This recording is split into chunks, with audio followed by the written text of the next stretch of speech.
The world of geopolitics is complex. It encapsulates foreign policy, defense, trade, and culture. These can have ripples that can be felt all around the planet. With that, we welcome you to The Global Detail, a podcast where we go beyond borders and behind the headlines to stories that impact the world. Our goal is to peel the onion and explore the various diverse layers through riveting interviews with experts and stalwarts. I'm Akshobh Giridharadas. And co-piloting this journey, I'm Brendan Duke. Let's get into it.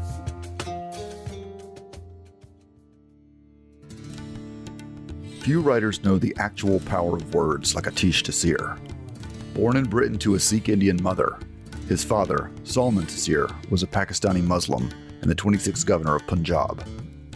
In 2011, Aatish's father was assassinated by his own bodyguard for speaking out against Pakistan's anti-blasphemy law.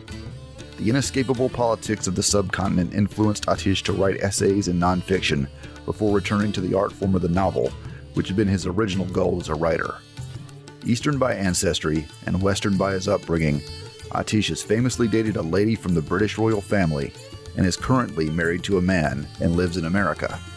His writing has been featured in Vanity Fair and the New York Times, and he has authored a few books, perhaps his most famous being Stranger to History, A Son's Journey to Islamic Lands. During the height of the pandemic, Akshobh Giridharadas talked to Aatish Taseer about his unique journey into writing, and how the politics of his ancestry and the various intersections of his own identity shaped the writer that he would become.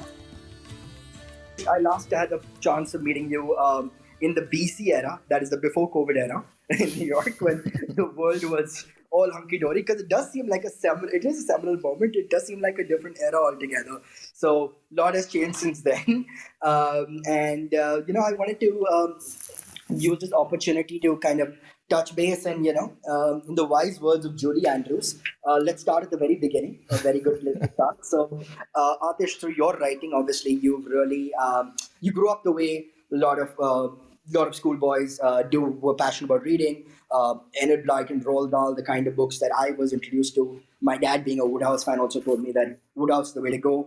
And with all this fiction at a very early age, you've also started to develop your own identity in writing more on political nonfiction. So talk us through your writing journey from what you devoured as a young boy to your writing on hard-hitting political news right now. Well, reading aside, which we'll get to in a second, but writing, I had a very classic experience of failing as a novelist, of having a number of rejections, a couple of novels go straight into the drawer, and I wasn't getting anywhere, and I just had this like now it seems to me a little childish, but it was like this very ardent wish to see my name on a book, and it sort of when I was working at Time, I guess my mother had been a journalist, and journalism required a kind of intelligence that I really didn't feel that I had at all, and so I quit Time and sort of set out to do the traveling for Stranger to History, and basically started to repurpose the fictional urge in a non-fictional way to put together that first book. And once I'd kind of got started, it was possible to return to fiction again. And it meant a lot to me to do, I remember Naipaul, saying at one point that it's like the novel is like, it's the last vanity of the age, that the novel should still have this importance. And it was for me a huge sort of horizon to finally make my way back to writing that could stand up in fiction and to write something like The Way Things Were. And then after that happened, it didn't matter to me so much the genre. It didn't matter that I the kind of prestige that I placed on fiction sort of waned a little bit, and I started to see that I felt at least that if I came from the kind of background I did, which is in many ways similar to some of the South American writers like Llosa and Marquez, that you had to engage with politics. You couldn't be too precious. You had to kind of get involved. You had to write about these things, and so it kind of opened up a new side of my writing. And at the moment, I've just finished a massive piece for Vanity Fair about 9/11 and about Giuliani in particular. and so it's kind of it's very much ongoing, kind of feeling oneself to a new identity as a writer. Yeah, that's very interesting, Aatish. I remember you mentioning about your love for someone like Marquez and the South American writers who, particularly that you said, did not have the same privilege to maybe intellectually deracinate or perhaps eschew from writing on politics, right? And they're very much involved in it. But before I get to that, it's a very interesting quote that I heard you say once. It says, "People who are writers are not people. People who are writers are not the real readers because they read to write." And I couldn't agree more with this because someone like my dad devours a lot of novels. I mean, from Woodhouse classics to everything that Dickens' unabridged version and all the other literary heavyweights. And he's never written anything publicly. And I feel that as someone who's been a journalist and like someone like me, I have got into this op-ed trap, or in the Audible era, listening to a lot of audiobooks. And I just feel that I couldn't agree more with that. If I look at my dad and me, I think he is more of the real reader. Whereas even though I read, but I sometimes read to write, and just wanted to get your thoughts on it. Where do you see yourself in this very complicated conundrum? Yeah, no, I have a mamu like that, big whiskey drinking, like on a farm in Joonla near Karnal. And he would almost he didn't start a family till he was about 42 years old. And part of the reason he didn't start the family was because he was so passionate about reading and drinking. But he would then basically retreat to this farm and just read all day. And I could never do that. If I didn't have the ambition to write, I could never be that purely engaged with the world of reading. So I mean, for me, there's a kind of cannibalization going on, whereas for him, it's this pure relationship with the world of books. And he has, and as a result, his reading tastes are far more varied. There's a lot of Sidney Sheldon and junk kind of thrown in with Bacon and Shakespeare. And, it's a much wider, because it isn't as single-minded a sort of relationship with reading. No, and that's the cannibalization is a very interesting phrase because for your own writing journey, it's no price for guessing. I mean, the influence was there from a journalist mother, and you've seen her writing and you've seen her cover stories from a very early age. But also the fact that where I think this story takes me is, as someone like me, when I had a journalist grandfather who spoke wax lyrical on partition, and given for a lot of Indians and Pakistanis alike, it was something they either heard about from their grandparents, especially their Punjabi, Sindhi or Bengali roots. But for someone like you, Aatish, it hits close to home, given your own father, the late Pakistani politician Salman Taseer, and your mother, an Indian Sikh woman. The fact that you were also born at a time where intercaste marriages were perhaps reviled ad nauseum, interfaith marriages were something else, but almost inter-country marriages given India and Pakistan. And I mean, it wasn't, as you said, not marriage maybe, but an alliance of sorts, or being a progeny of an India-Pakistan story. It was very unlike it. And I assume that, and it's a good plug for Stranger to History, because that's sort of where this inner moorings probably had, these thoughts that you probably had to pour out and discover your own journey, if at all. Is that where it began? Yeah, but the way you're describing it makes me seem much more aware. Well, I'll tell you a story which gives you an indication of what the partition felt like. My mother was in England in the 70s with a friend of hers from Welham School, and they were two Punjabi girls in London, and they'd basically met a Pakistani couple for the first time, and they wanted not to be understood. They wanted to say something in confidence to each other. And so they spoke to each other in Punjabi, thinking that the Pakistani couple wouldn't understand. And I tell you this story because these are 22 or 23-year-old women who at that point hadn't realized that the Punjab had been partitioned to make Pakistan.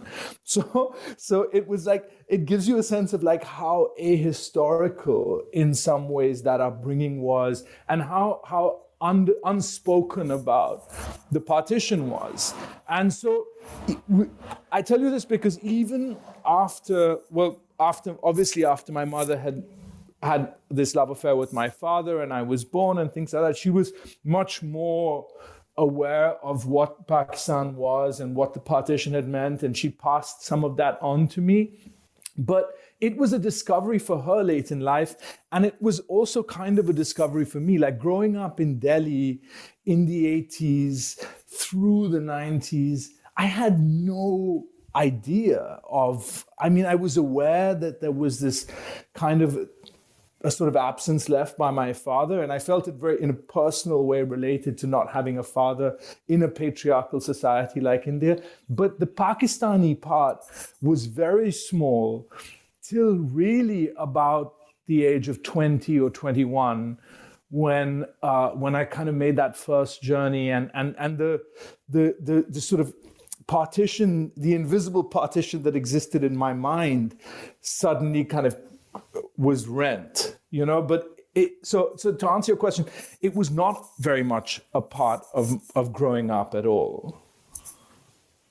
Thank you for that, Aatish. And I think sticking with that, maybe a quick segue to one of the best articles I've read of you, and I mentioned this to you when we met in New York, was the Vanity Fair article on Imran Khan. And partly because it chronicles your own time in Pakistan as well. And stranger to history, if I remember correctly, you also were in Pakistan the day Benazir Bhutto died and was assassinated. And of course, your own father's very tragic assassination.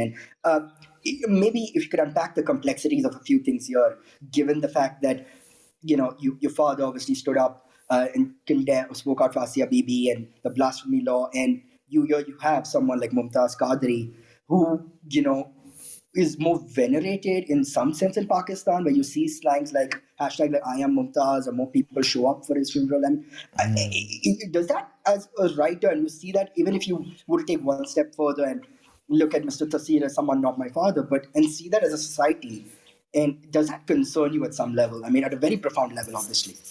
Oh, yeah. I mean, in any society, if you see people glorying in blood, glorying in violence, that should, I mean, there's no situation in which that's a benign experience.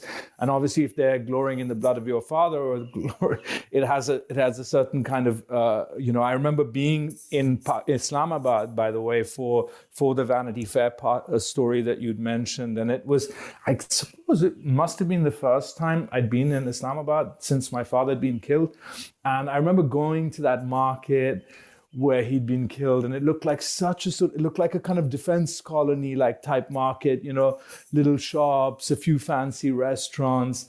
And it was very, very hard to imagine like a scene of that kind of violence occurring in this way. And then like that placidity of Islamabad, which is like literally, it feels like Vasant Vihar, like on a scale of a capital, kind of all of that sort of covering up this tremendous act of violence. And, in the hills above Islamabad, which I didn't have the stomach to go to, but I was with someone who said that there was a shrine, a dargah for Qadri, and people would go there. And so when this kind of thing happens, I mean, it's your and it's very much the mood of Pakistan. You're always balancing a kind of Vasant Vihar, defense colony, kind of residential placidity with a society that has an immense capacity for violence under it. And those two things go together, and they play tricks on your mind. So yeah, it's a profound sense of unease. Aatish, I have to stay on the Vanity Fair article because it was, again, I mentioned one of the best articles I've ever read, and Aatish has not paid me to say that, I'll show you. That'll be richer right now. But the reason why that is because I love the literary references, because it kind of explains the complexity of, Imran Khan as an individual, right? I mean, here you see this charismatic, this sort of British-educated, Oxford-educated, dapper Dan debonair, sort of in this new avatar, sort of born-again Muslim phase. And I love the reference to, and it was the first time I came across the peers that you write in that article, and to his third wife, where she was sort of, you compare her to the Red Lady and him to Sanis Bharati, and the political Machiavellianness, which I thought was very profound. And that article for me had a lot of heft, and I've had Mariam Khan on the show before, and I know she was mentioned there. And well, help me unpack that, because the complexity, because I feel that more often than not in India Pakistan politics, we assume that you can only talk about two people, right? And we've been through this route before where we said, oh, Bhutto and Rajiv Gandhi, two young people, were not tainted by the stains of partition. We know how that went. And we know Vajpayee and Nawaz Sharif, to right of center, they'll sort it out. We saw Manmohan Singh, Musharraf, two people outside the political establishment, born in each other's country. And we heard that Imran Khan as well, and that didn't work out, obviously. And I just want to know from your coverage of the article, the unpacking of Imran Khan that you discovered. Well, you use the word complexity. I think at the heart of it is somebody who has no capacity for complexity. And obviously, he grows up in a background very much like a lot of these boys, Aitchison College. Then he goes on to like England. And in England, he has a very funny experience, because actually, like, as my mother used to say once, she's like, he only used to know hairdressers. And suddenly, like, through Gita Mehta, the writer, this world of like very aristocratic England opens up to him. And the English, though in those days fairly racist, love cricket, and cricket kind of trumps everything. And for Imran, suddenly, it's not even a normal exposure to the West. He's suddenly welcomed into the most intimate circles of like the most glamorous places in England, and becomes part of that. I mean, you speak to people like Jemima and Ben Goldsmith and things, and they think of him like a brother. And all the while, this man he's yearning for this truer Pakistan, which is, by the way, not even the Pakistan he grew up in, but some deeper ancestral vision of purity to do with like the Pathan, to do with the Fran. And everything that is the influence of the West is to be criticized. Everything that has been touched by this world that has been so good to him is in some way poisoned. But only that other world of the tribal truth, which is of course, I mean, it's linked, of course, to the idea of the golden, of what he calls the world of Medina, of this pure world of the Prophet. These things are totally free of criticism. These things are hallowed ground. These things speak of purity. And this much, much more complex world, which has taken so long to come into being, and that has been so good to him, and that has been part of the reason of his advancement and his education, all of that is to be eschewed. And so you find somebody like literally not able to hold these sides together. And, you know, we always think of hypocrisy, which, by the way, in the Quran has this very powerful, the munafiq is the most loathed figure in some ways, but we always think of hypocrisy as deliberate. With Imran, it becomes almost like just a way of being, like he simply can't manage these different selves that he contains within him, and so he just keeps falling into contradiction. And you can see it in the arc of his personal life, you know, where with Jemima, who's wonderful, he's able to kind of really have a life of one kind, and then that's not enough, and there's Reham Khan, and then that's not enough, and then there's the Pirni, and one has to say that it is a kind of nihilism, this sort of thing, and many of the things one sees in his political decisions, the shameful hypocrisy of not being able to say anything to China, but of course he can criticize Islamophobia in the West, and on it goes. But at the heart of it is this inability to make a whole of these different kinds of experiences. You know, I couldn't agree more on that assessment, particularly with the Xinjiang China part. But if I could kind of now bring it more to the pen being mightier than the sword in your own writing, I mean, Shashi Tharoor obviously waxed lyrical, and he quotes George Bernard Shaw when he says, "You write for the same reason a cow gives milk. If it's in you, it must flow." And of course, it's more profound sense. And I suppose, given your own journey, like, you know, even though when you read Stranger to History or Twice Born, there is a sense of discovery, Aatish, that you bring out in your writing. And do you always find this, that in terms of writing, it's more than not just the thoughts that you have in you, but you are seeking a journey to put those thoughts into words? And that's that's what I get sometimes in your writing. And correct me if I'm way off the mark here. Well, it's like should actually be. It's a central way.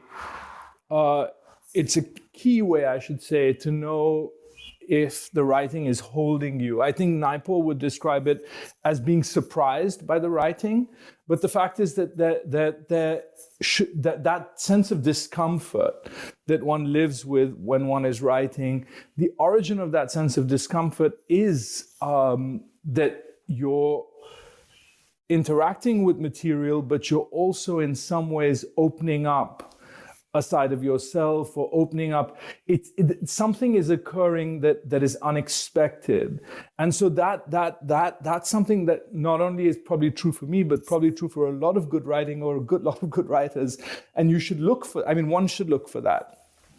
I like the way I've casually said I'm a good writer, but yes, I think that's very important. No, but Aatish, you obviously, you and Naipaul share a special relationship. I guess a mentor and a writing figure. Talk us through that relationship as well. And plus, obviously, your mother's own influence on your writing. I think of it as like, weirdly, now that he's dead, I kind of cherish the relationship even more, because when he was alive, he was definitely like a kind of 800-pound gorilla in the room. And one was so afraid to be kind of crushed by his personality that you kind of kept him at a bit of an arm's length. And there was a moment, in fact, I remember when he'd kind of like offered to help me in a more sort of hands-on way for me to come to Wiltshire. And I kind of turned away from that because the force of personality was almost like overpowering. But now that he's dead and one can like see it at a bit of a distance, I realized that it was really one of the most formative relationships of my life, because it wasn't just, he was firstly very much like a teacher. There was this side of him that in the intensity of the way that he would listen to you and the way that he would direct you towards certain kinds of writing, So he wanted me to learn the idea of economy, of how to be precise in writing, how to be succinct. And he would point me towards early R.K. Narayan, towards Gandhi's autobiography, the first part, towards the stories of Pushkin. This was somebody with like an immense amount of time and concern. And it kind of goes against the popular image where people sort of see him as contemptuous or not generous. He was very generous. And the other side was this thing that he kept saying, which I didn't really understand at the time. He kept talking about writers needing a moral center. And obviously this was not morality in the standard sense of how many wives you've had or you've been unfaithful or whether it was morality in the sense of a kind of artistic morality, of a sort of having a compass and of being true to that compass and not really kind of, and of course at times it required him and probably anyone who follows in that path to be pretty brave. And I don't know if because it's much easier not to be brave. And with him, I have to say he always kind of presented me with this example of a kind of artistic courage, which at that age when I was just becoming a writer was very important. No, Aatish, that's obviously a good understanding of a morality as a writer, because you draw your own understanding and maybe a grounded framework from that. And I guess when you find that morality, you also find your true north, if I can pick up on that. But would you say, as we grew up with understanding the literary heavy works of like Tolstoy and Dostoevsky, and you mentioned Crime and Punishment and, the great French authors of Alexandre Dumas and many others, in some ways is being a writer an anachronism today, because, in an economy that's very, very cold hard numbers, it's almost as if writing is, an anomaly, or you do it on the side of something, or you do it unless in a mainstream journalism room form. But being a writer and an essayist, is that an anachronism? And clearly you've disproved that. And if so, how have you done it for any budding writers out there? Because to try and embrace that identity and, get over the question of who will read what I write.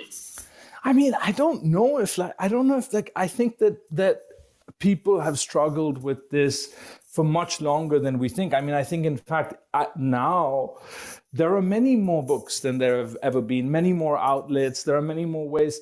I mean, a lot of people, I mean, Herman Melville died in complete sort of unknown, complete penury. So I don't know if that should be, this is not, it has, you're right, at times the novel has taken on this popular form, and there have been writers who've been extremely well paid in certain 19th century societies and well into the 20th century. But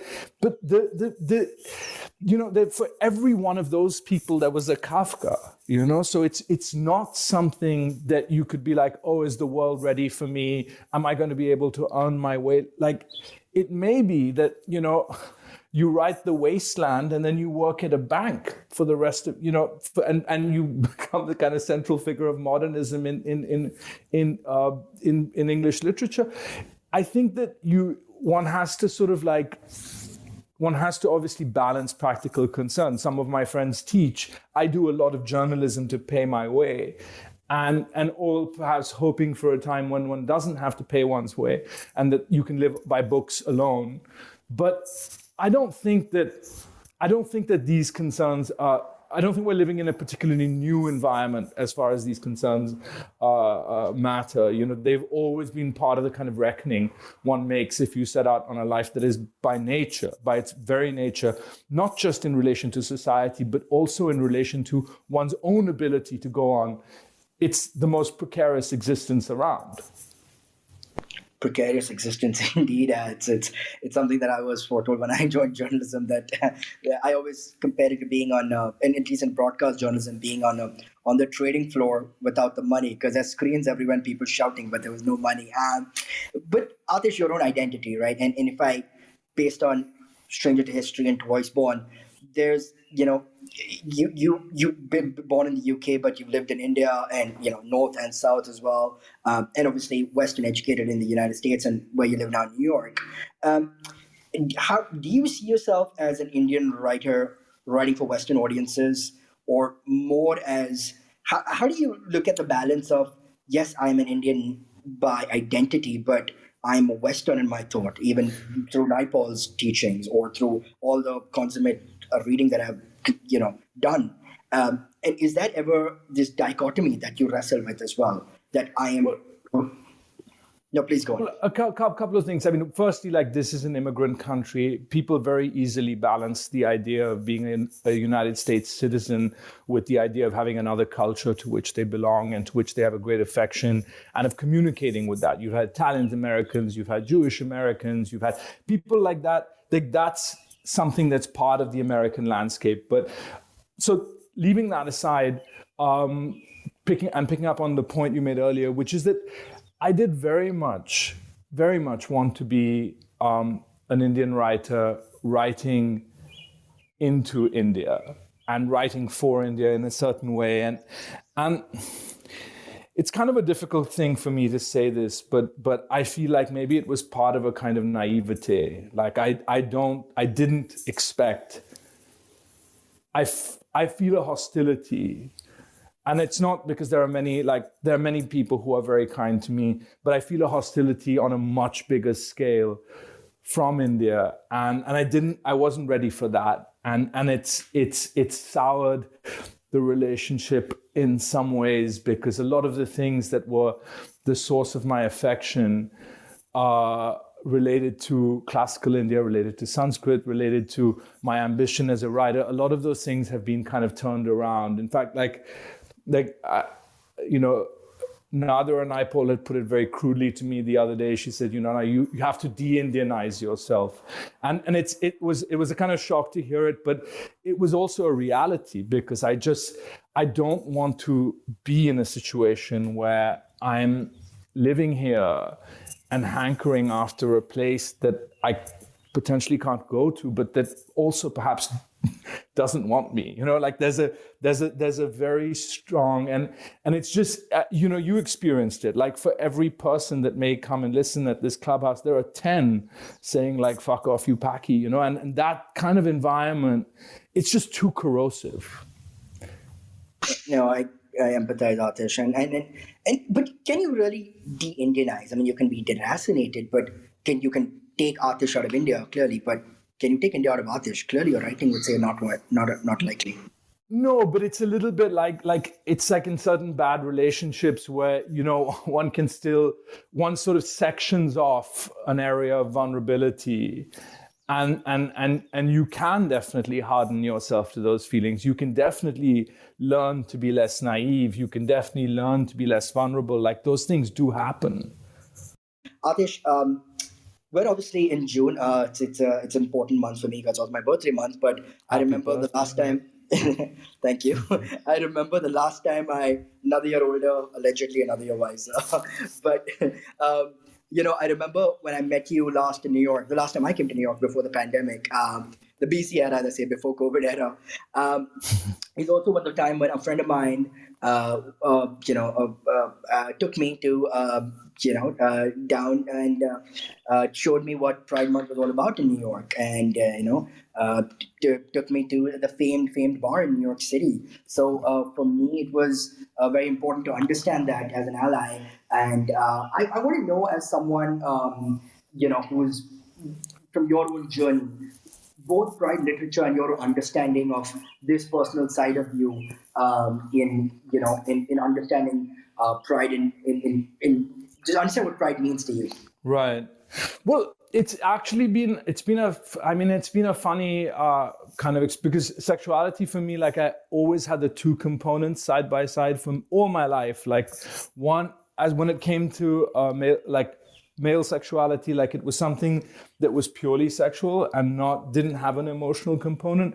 But I had long relationships with women, and as did my husband. And there was a moment where suddenly that balance shifted, where the relationship with men stopped being a purely sexual thing, but actually acquired a kind of emotional weight.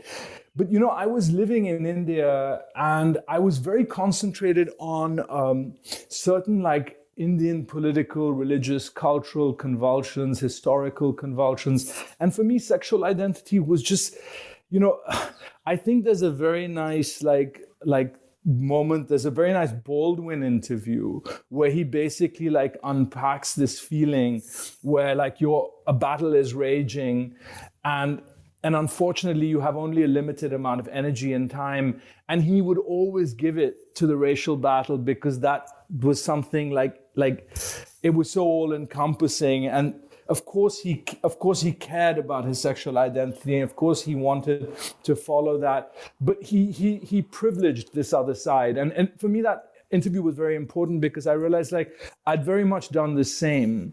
I thought, like, I didn't want this thing to kind of distract me while I was focused on these other things. And of course, then there comes to a moment in your life where your life actually becomes real, where, you find someone to settle down with, or you find love, you make a house, whatever. And so it was almost as if, like, I came to this thing that was, like, fully formed, that had already had this very strong cultural, political identity of being gay or whatever. And I was very new to it. I still feel very new to it. Like, I feel I don't know it as a culture. I don't know what it, like, the kind of different depths of its history, of its sort of struggle. And at the same time, it's the ground has been prepared for me by other people, because it's very easy to be gay where I am at this particular moment in history. I remember when my mother was freaking out, I was like, come on, it's like the most bourgeois thing in the world. Like, here, if you're not trans, you're nobody. Like, I was like, it's really, so it's been a very strange relationship. Yeah, because I remember reading about your own personal identity when you said you dated a member of the British royal family, Ella Windsor, and to now your own identity as a member of the LGBTQ community. So I think for a lot of people, including your own family member, understanding that's your own transformation as an individual and thought was fascinating. And I want to know if there's any Pride literature that you really resonate with, or you can recommend that perhaps as a reader that really helped you as well. Weirdly, I for one have been, it's funny that you asked that question, because I've been trying to write about that side of life, especially in relation to England. And I've been rereading like a lot of people, like, let's say I've been rereading both the Hollinghurst novel, Swimming Pool Library, as well as The Line of Beauty. I've also been rereading like Brideshead Revisited, which I think of very much as part of Pride literature. I love the Berlin stories of Christopher Isherwood. I especially love the novel, Is It a Single Man, I think, which is this really heartbreaking novel of loneliness. I find Baldwin especially very, very appealing because of the way in which these different battles are being waged in him, of which sexuality is only one. And in Baldwin, there's a little bit of writing, but it's actually on the periphery when he's talking about these things that one can really have an insight into his cast of mind. And so it's kind of like, and obviously for me, the master on this front is Proust, which is like the most wonderful writing about same-sex love that's ever existed. So like these are the sort of people I suppose who've mattered to me. No, absolutely, Aatish. And like I said, I highly recommend, when I met you last time, I highly recommend for anyone who is New York hasn't made a visit to the Stonewall Inn, please do so. In fact, the Stonewall riots was on my birthday, June 28th. So I think both World War I and the Stonewall riots. So my birthday has something to do. I was not around for either of those, but I think the stars were aligned that something cataclysmic would happen on that day. And so I was born years later. Let's hope we get off lucky this year. Yeah, that's true.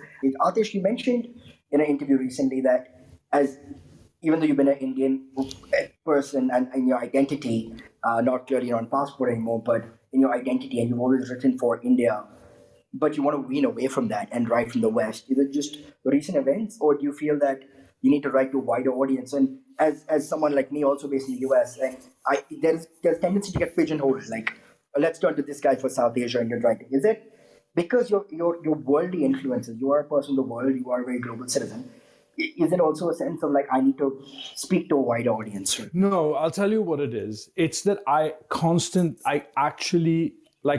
feel that I had a naturally cosmopolitan experience, and that I was somebody who could enter different societies in different places.